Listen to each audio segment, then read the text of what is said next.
Well, I had a discussion with a friend of mine yesterday. It really got me thinking. And he doesn't like people who are suffering. He thought that he thinks they're addicted to suffering. And I thought about it, and I thought, well, there are some people who are addicted to suffering, but let's take away the word addicted.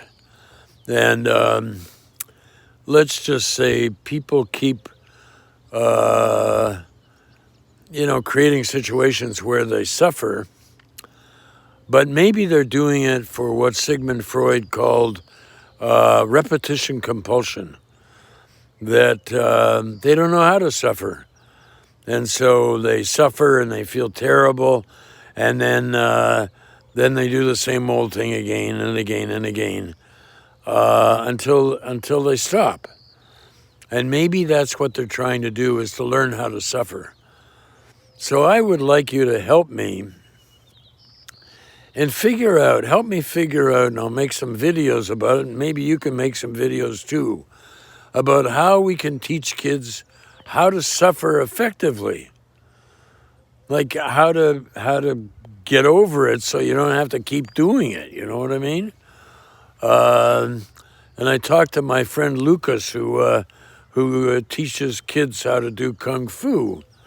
And he's a wonderful man. And Lucas and I were talking, and he said, in Kung Fu work, you got to teach kids and adults how to eat bitter, bitter, because bitter is part of life. And I asked him how he did it. And he said, he gets the kids to stand with their knees bent and their chests a certain way and their hips a certain way. And he said, and it starts to hurt.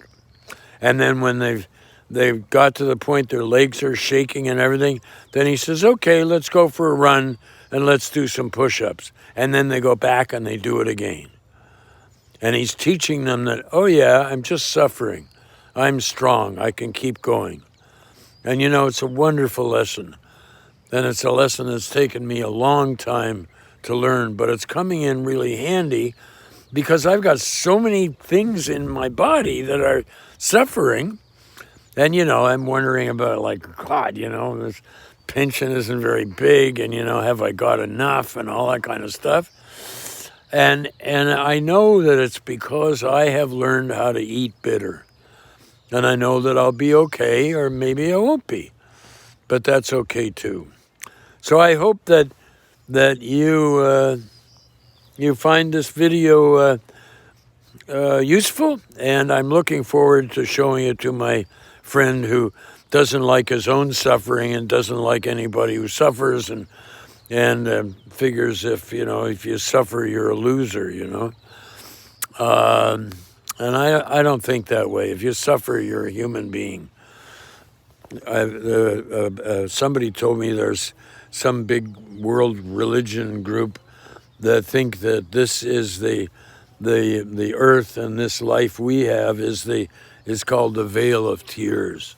That's where we learn compassion and how great life really is despite the pain. Okay, bye.